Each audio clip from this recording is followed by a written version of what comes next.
Bismillah. Bienvenue dans la deuxième partie du paramétrage dans l'environnement de pays ivoirien. Dans cette partie, nous allons procéder au paramétrage de 5 ou 6 rubriques.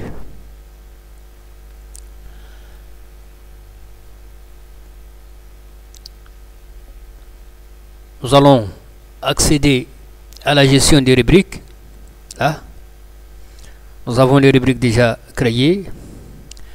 Nous allons continuer avec les rubriques suivantes: la prime de fin d'année, la prime de panier, l'indemnité de transport, l'indemnité d'expatriement, l'indemnité d'éloignement, l'indemnité d'équipement. Donc,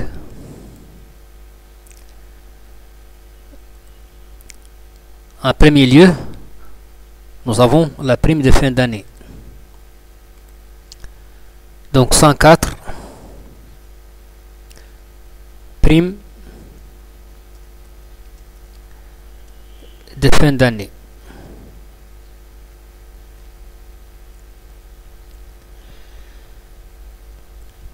À présent, la prime de fin d'année, voilà ses associations avec les constantes cumul. Elle verse dans le brut des congés, le coût salarial, l'assiette de la CNPS cotisable, assiette de l'impôt imposable dans le salaire net et dans le net à payer. Maintenant, pour le paramétrage proprement dit, nous allons accéder à la gestion des constantes. Nous allons consulter le texte correspondant, le texte de loi qui instaure la prime de fin d'année. C'est l'article 53 de la Convention collective interprofessionnelle. Sous forme de prime ou de gratification, le travailleur percevra en fin d'année une allocation dont le montant ne pourra être inférieur aux 3/4 du salaire minimum conventionnel de sa catégorie. Le travailleur engagé dans le courant de l'année, démissionnaire ou licencié, a droit à une part de cette allocation au prorata du temps de service effectué au cours de la dite année. Les présentes dispositions ne peuvent être la cause de réduction des primes de fin d'année, de gratification individuelle ou collective acquises antérieurement. Donc ça, c'est le principe partout. Donc voilà pour le texte. Voyons donc que cette prime a un minima. Elle ne peut être inférieure aux 3/4 du salaire minimum conventionnel.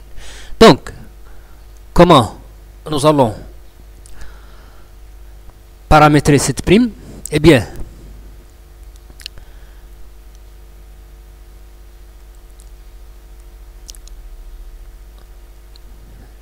l'établissement propose donc d'accorder un montant pour cette prime qu'on va appeler prime annuelle convenue par l'établissement. Donc, prime de fin d'année convenue. Constant de valeur.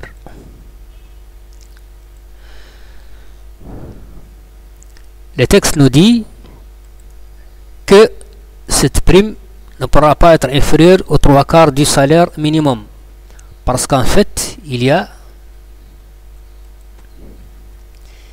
une prime de fin d'année minimale.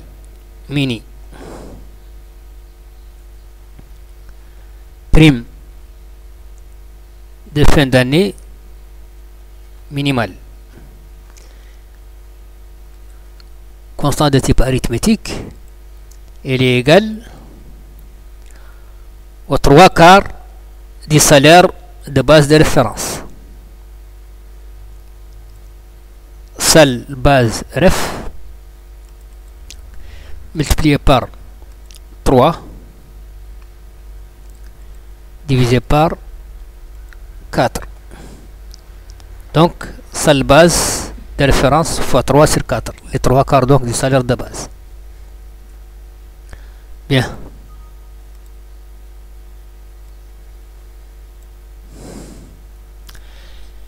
Et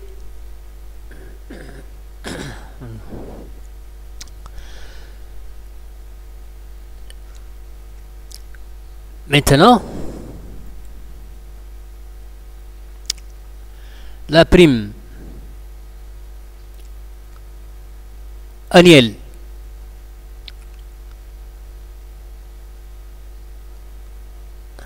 de référence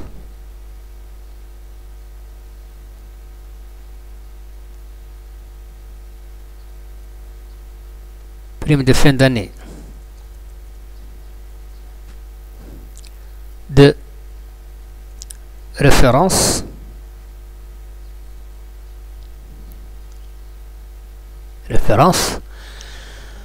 va être donc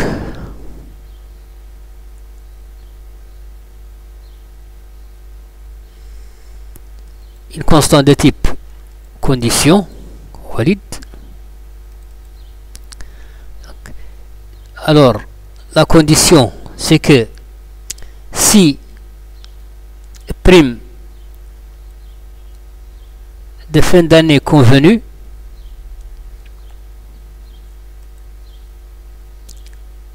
est supérieure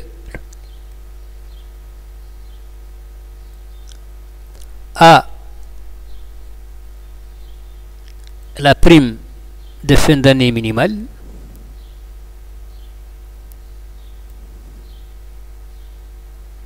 prime en mini, alors la prime de fin d'année de référence va être égale à cette prime convenue.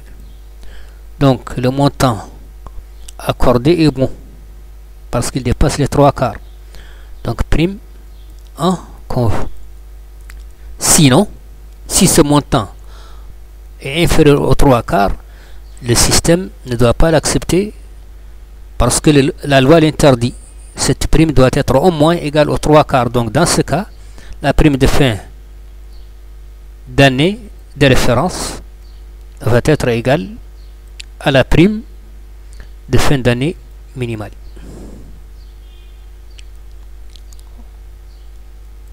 Voilà. Dans le texte, nous voyons que les travailleurs engagés dans le courant de l'année, démissionnaires ou licenciés, a droit à une part de cette allocation au prorata du temps de service effectué au cours de la dite année. Donc, nous avons besoin d'une constante qu'on va appeler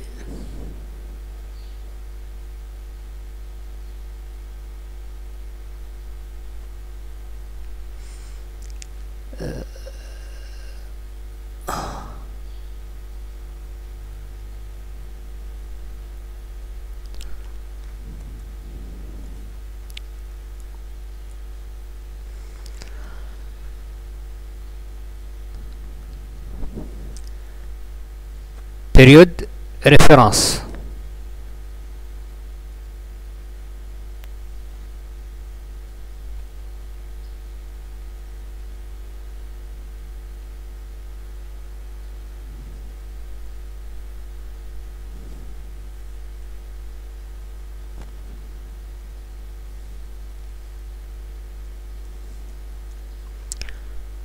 Période de référence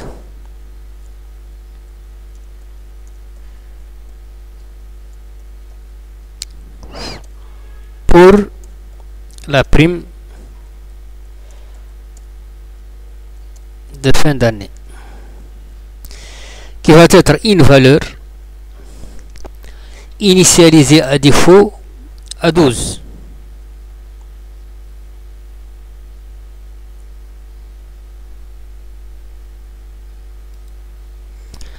Et l'indemnité, la prime annuelle maintenant, prime 1, prime annuelle,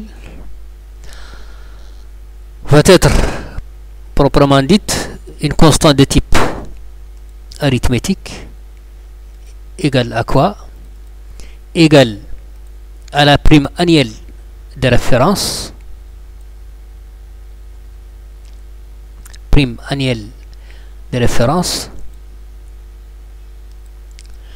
multiplié par la période de référence pour la prime annuelle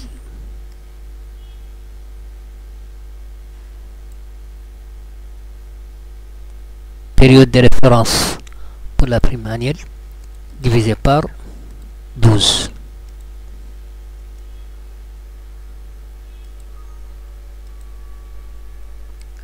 Maintenant, nous allons faire des simulations.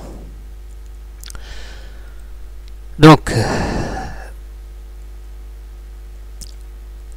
la prime est par rapport au salaire de base de référence. Dans des simulations précédentes, nous avons mis le montant de 90 000. Alors, supposons que la prime annuelle convenue est de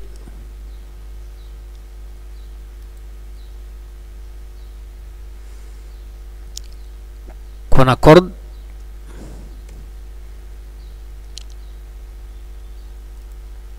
un montant de 50 000 comme prime de fin d'année convenue pour ce salarié dont le salaire de base est 90 000.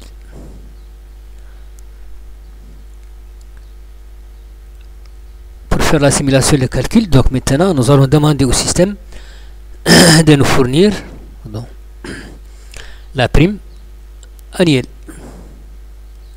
pour ce monsieur.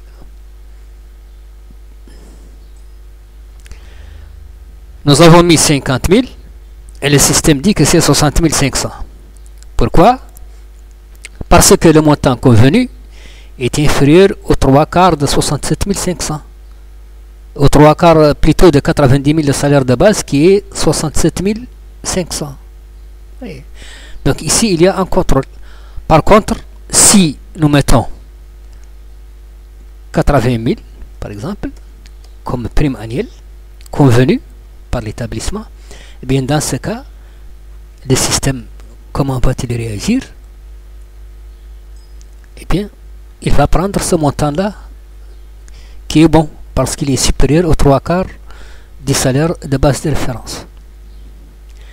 Supposons maintenant que la prime de référence, période de référence annuelle par exemple, est de 8 mois. Par exemple, l'employé engagé en cours d'année ou bien un employé qui part et qui fait 8 mois de l'année en cours. Donc, dans ce cas, cette prime annuelle sera déterminée comment? Eh bien, elle est égale à 53 333,33. Donc, c'est les 2 tiers de 80 000 le montant. Voilà donc pour la prime de fin d'année. Nous venons donc de paramétrer la prime de fin d'année. Et maintenant, au niveau des rubriques, nous associons à la rubrique prime de fin d'année la constante prime 1, prime annuelle. Voilà. Et on valide. Donc voilà pour la prime de fin d'année. Alors maintenant, la constante suivante, la rubrique plutôt suivante va correspondre à la prime de panier. Donc 105 prime de panier.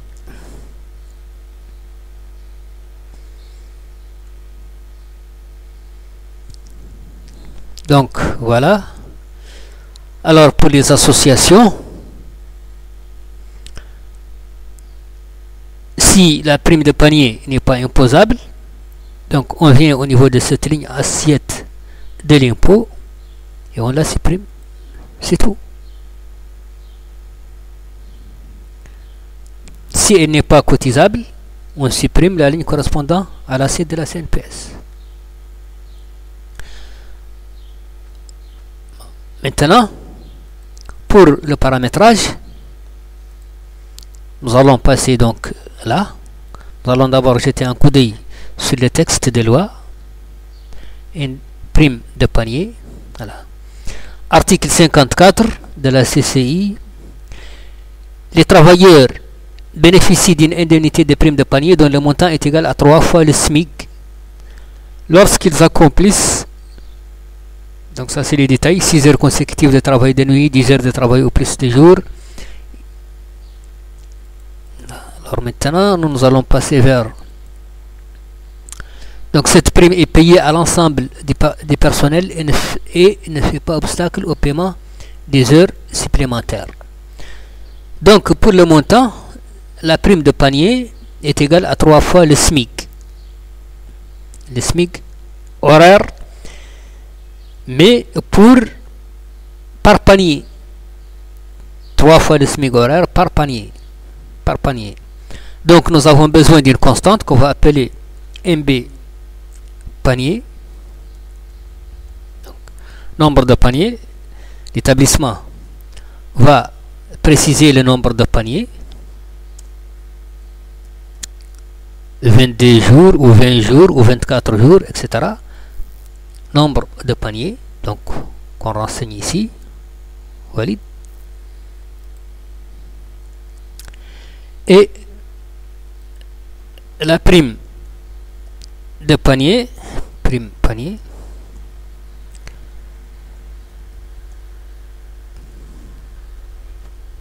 prime de panier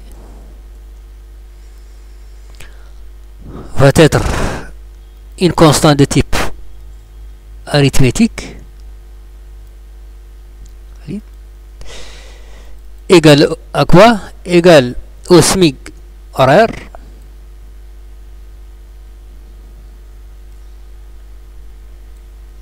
voilà, égale au SMIC horaire multiplié par, donc c'est les 3 quarts du SMIC horaire. Donc si vous voulez, et ici on insère, voilà, donc 3, voilà, multiplié par le SMIC horaire divisé par, donc 3 fois le SMIC horaire, donc 3 fois le SMIC horaire fois le nombre de paniers, MB panier.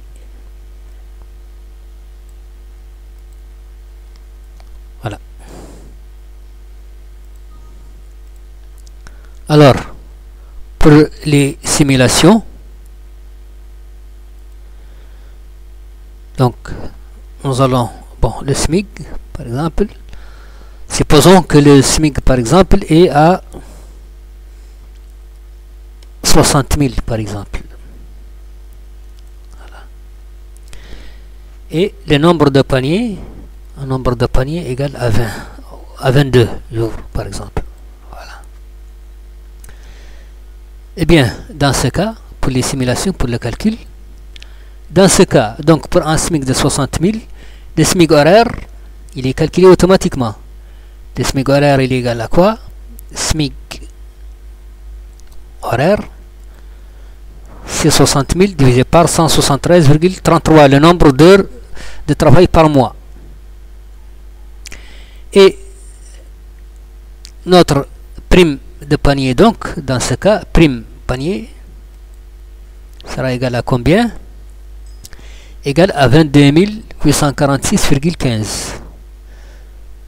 Donc, c'est 3 quarts du SMIC horaire multiplié par le nombre de paniers. Le nombre de paniers, nous l'avons mis à 20, à 22. Si nous mettons 20 par exemple,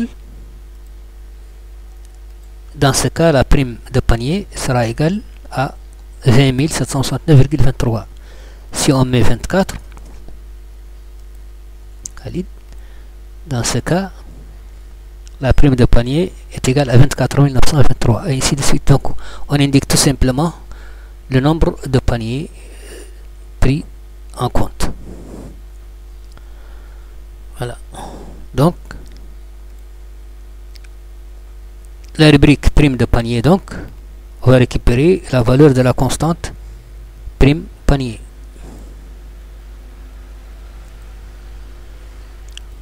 Et on valide. Alors,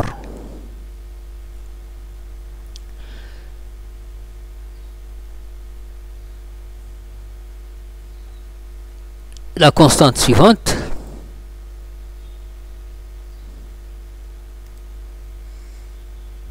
c'est l'indemnité d'expatriation.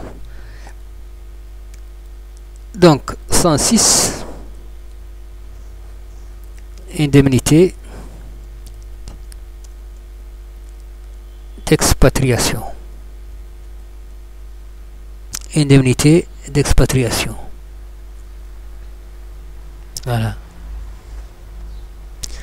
Alors pour son paramétrage, nous allons voir le texte des lois correspondant. Indemnité d'expatriation. C'est l'article 57. Une indemnité d'expatriation destinée à dédommager un salarié des dépenses et risques supplémentaires auxquels l'expose sa venue en Côte d'Ivoire. Donc remarquons que RIMPay permet d'associer à une constante ou une rubrique le texte des lois correspondants, ce qui n'est pas le cas pour d'autres logiciels.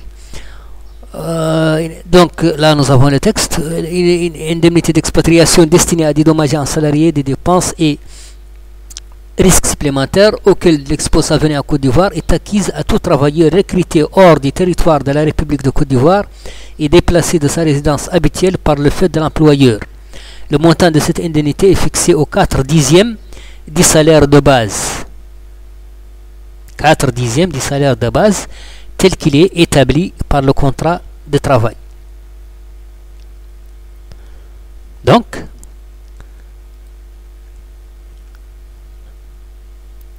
l'indemnité d'expatriation,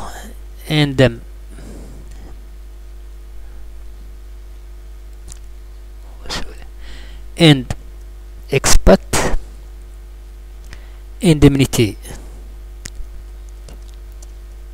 d'expatriation. Sa formule est simple. Nous allons lui associer le texte correspondant. Eh bien, c'est une constante de type arithmétique. Il y a un calcul donc à faire. Elle est égale à quoi? Donc, nous affichons le texte des lois correspondant.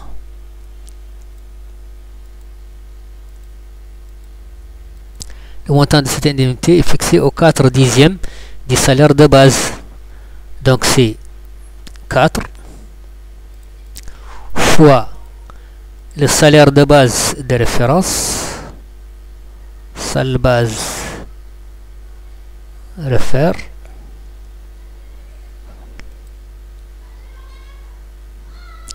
divisé par 10. C'est pas difficile. Voilà.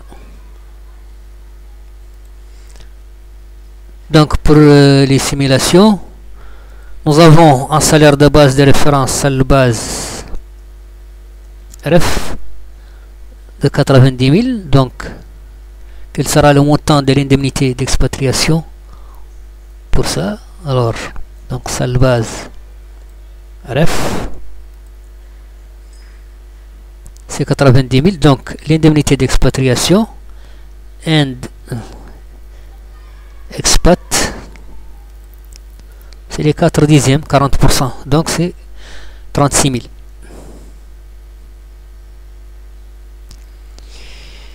Si par exemple le salaire de base est de 300 000,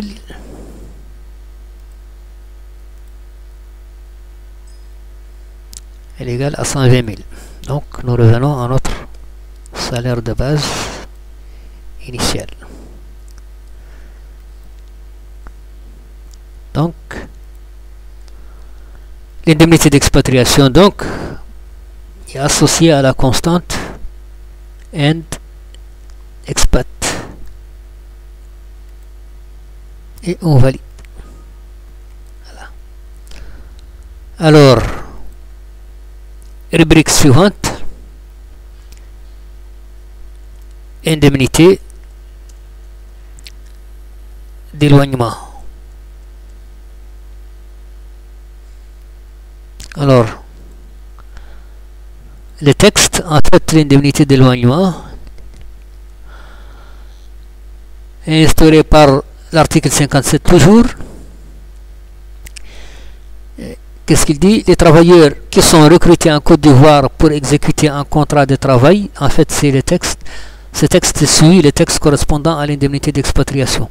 Les travailleurs qui sont recrutés en Côte d'Ivoire pour exécuter un contrat de travail hors de leur résidence habituelle, située au moins 500 km ou plus du lieu d'emploi, bénéficient de la même indemnité dans la proportion de 5% du salaire de base de l'intéressé autant de fois que la distance à vol d'oiseau entre le lieu de résidence habituel et le lieu d'emploi comprend 2 fois 500 km.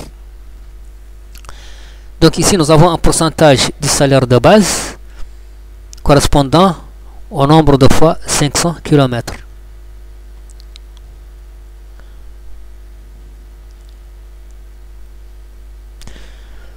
Donc nous avons une constante distance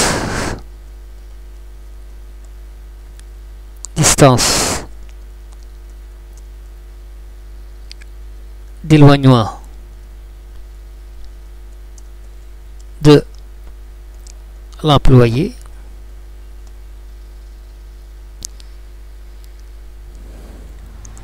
qu'on renseigne. Donc c'est une constante qui peut être utilisée comme valeur de base, et nous avons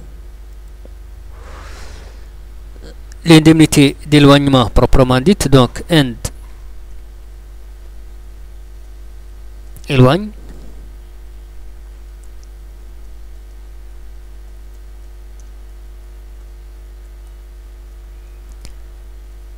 indemnité d'éloignement. Nous allons lui associer le texte de loi correspondant. Eh bien, c'est une constante de type arithmétique. Donc, calcul. Nous affichons le texte de loi. Travailleurs qui sont recrutés à Côte d'Ivoire pour exécuter un contrat de travail hors de leur résidence habituelle, située au moins 500 km ou plus, bénéficient de la même indemnité dans la proportion de 5% du salaire de base de l'intéressé autant de fois la distance à vol d'oiseau. Donc 5% du salaire de base, donc 5 fois le salaire de base de référence, salle base ref, divisé par 100.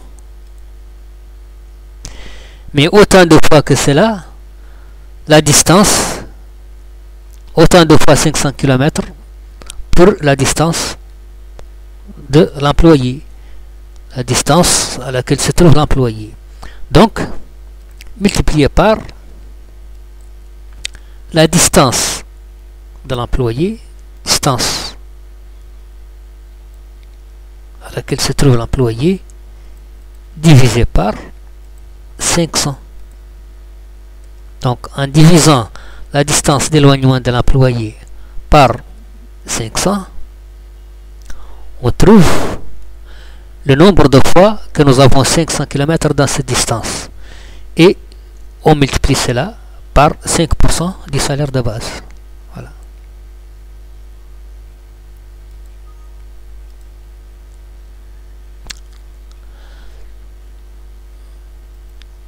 Bon, en fait, cette indemnité n'est due que si la distance est supérieure à 500. Donc là, nous devons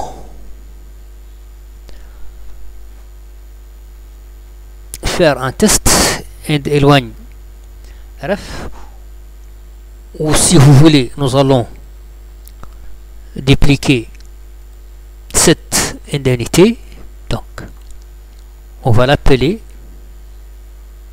end éloigne ref, indemnité d'éloignement de référence, ou théorique si vous voulez. Théo, on va l'appeler indemnité.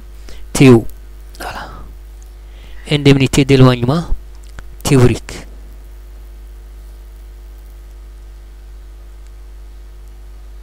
Indemnité d'éloignement théorique.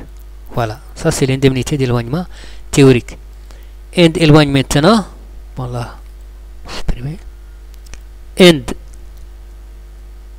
éloigne, c'est-à-dire l'indemnité d'éloignement proprement dite.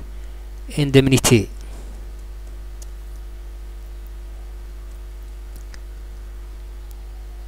d'éloignement va être une constante de type condition, un test qui est fait sur la distance. On valide.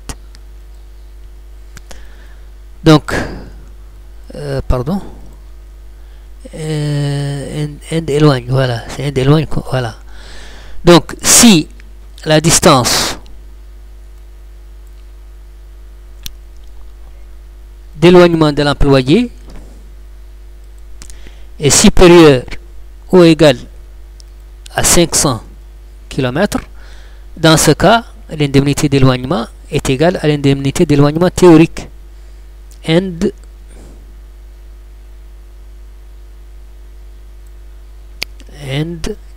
éloigne indemnité d'éloignement théorique. Sinon, si la distance est inférieure à 500, l'indemnité n'est pas due. Donc, le montant est égal à 0. Voilà. Nous pouvons faire des simulations des calculs. Alors, prenons une distance, par exemple, distance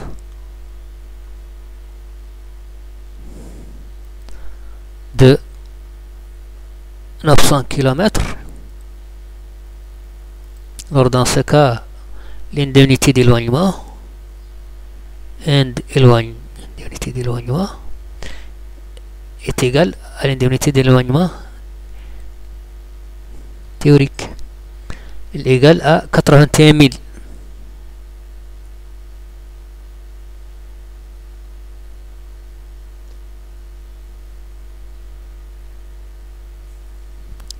Attention, indemnité d'éloignement,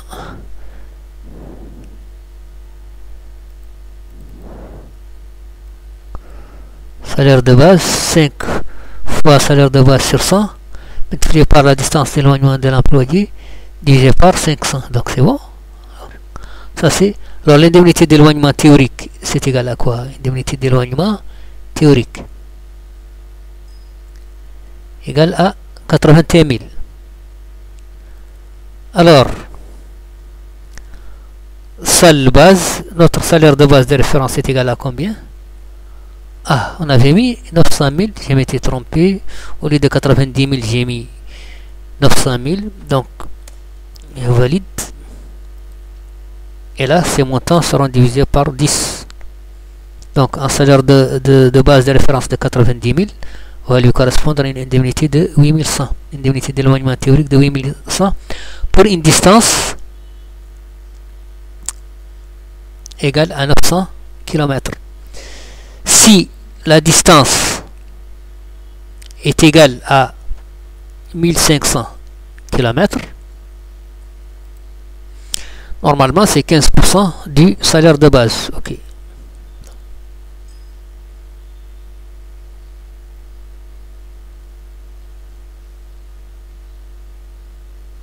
Attention. 90 000. Donc la distance, si la distance est de 1500 km, alors dans ce cas, l'indemnité est de 13 500.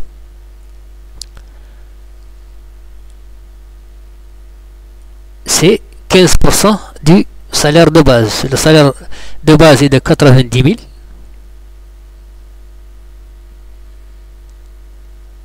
15% de 90 000, ça donne 13 500. Si la distance d'éloignement est de 400 km, par exemple, alors dans ce cas, l'indemnité d'éloignement sera égale à quoi?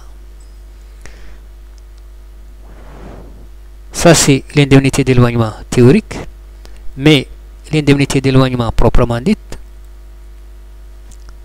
sera égale à 0. Pourquoi? Parce que la distance d'éloignement de l'employé est inférieure à 500 km. Ce que dit la loi. Ce qu'exige la loi donc. Donc voilà pour l'indemnité d'éloignement. Donc là, nous allons associer à la rubrique indemnité d'éloignement la constante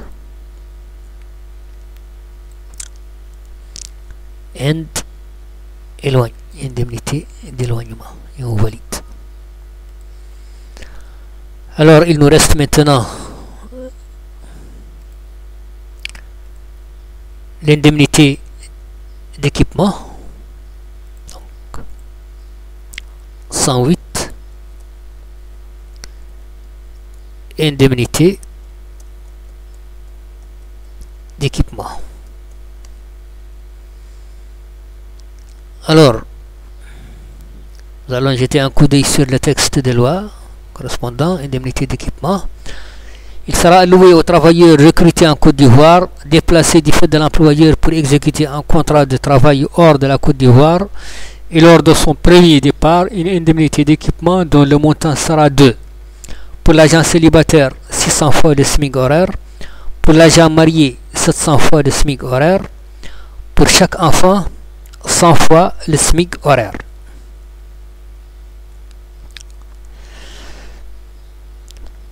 Donc, nous avons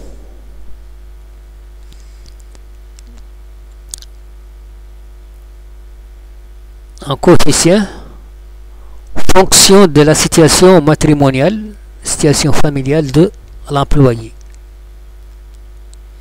600 pour l'agent célibataire et 700 pour l'agent marié. Donc, nous allons créer donc une constante qu'on appelle coef sit mat. Donc, coefficient situation matrimoniale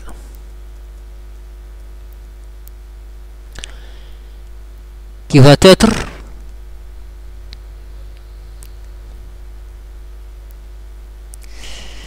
une constante de type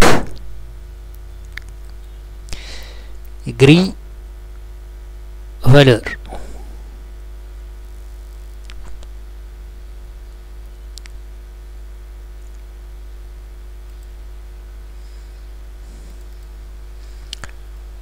Par rapport à la situation matrimoniale de l'employé.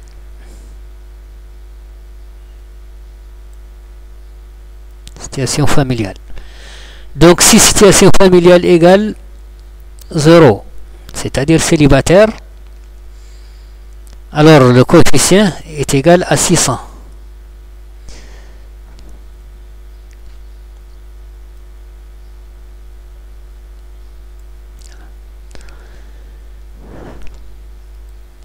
S'il est égal à 1, c'est-à-dire marié, le coefficient est de 700.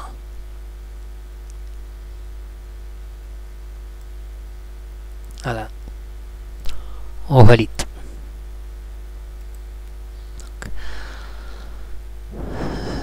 Maintenant, pour l'indemnité d'équipement proprement dite, équipe, indemnité d'équipement va être donc une constante de type arithmétique. Nous allons lui associer le texte des lois. Voilà. Et on valide. Maintenant, nous passons à la saisie de la formule. Donc, voilà le texte. Il sera alloué aux travailleurs recrutés en Côte d'Ivoire, déplacés du fait de l'employeur pour exécuter un contrat de travail hors de la Côte d'Ivoire et lors de son premier départ, une indemnité d'équipement.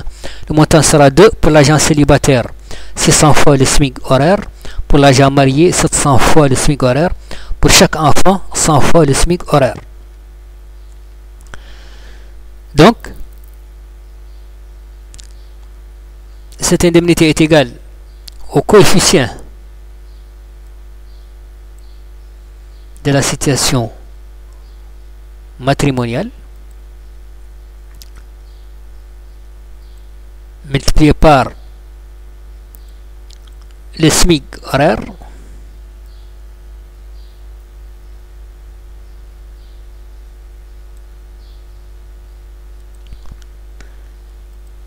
divisé par 100. Mais si l'employé a des enfants, chaque enfant, donc plus, on ouvre la parenthèse, chaque enfant, donc nombre d'enfants,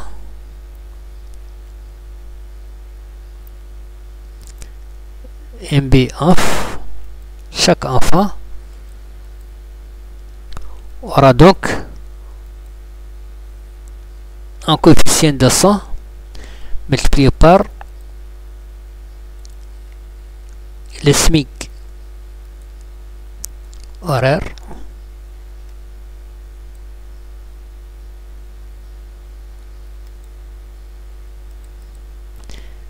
divisé par non, le SMIC horaire, c'est ça, le SMIC horaire. Donc on ferme la parenthèse. Donc coefficient SMIC horaire, bon, ça c'est à supprimer. En fait, nous avons coefficient situation matrimoniale fois le SMIC horaire.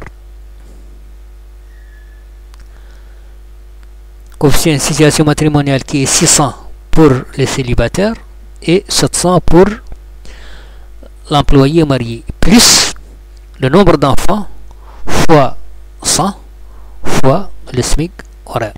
Donc, si le nombre d'enfants est nul, égal à 0, nous aurons ici 0. Sinon, nous aurons le montant correspondant. Donc voilà pour l'indemnité d'équipement. Alors, nous allons maintenant faire des simulations. Alors,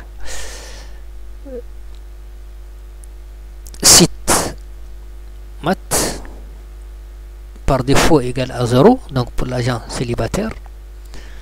Alors, pour un salaire, donc salle base, pardon, c'est le SMIC.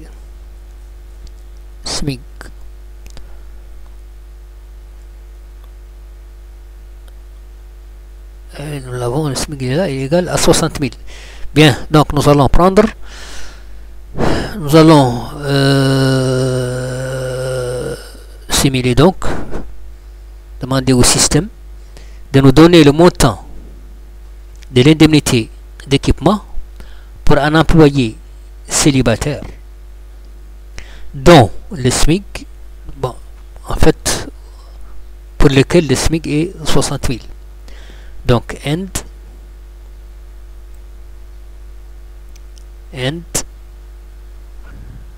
équipe.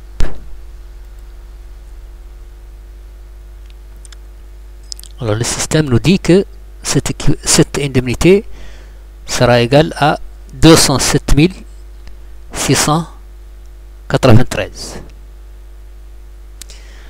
Alors, si maintenant la situation matrimoniale est 1, c'est-à-dire nous avons affaire à un employé marié, quel sera le montant de l'indemnité?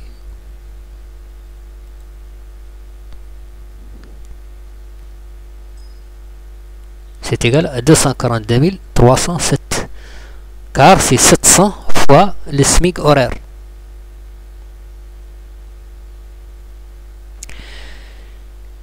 Si, par exemple, cet employé a des enfants, donc MB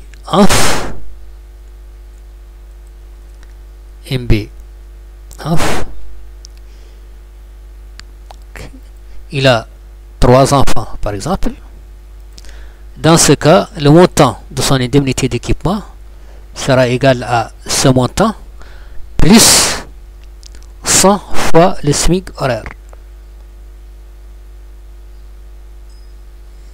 Eh bien, le montant de l'indemnité devient 346 153,85. Donc voilà des simulations pour l'indemnité d'équipement que nous allons donc associer à la rubrique indemnité d'équipement. End équipe. Et voilà donc l'indemnité d'équipement paramétrée. Voilà, nous allons nous arrêter là, à ce stade. Bien sûr, il nous reste pas mal de choses. Mais nous essayons de faire cela d'une façon assez illustrative, en donnant des exemples. Et c'est ce qui retarde la finition du paramétrage. Et je crois que c'est mieux comme ça. Il vaut mieux un paramétrage documenté,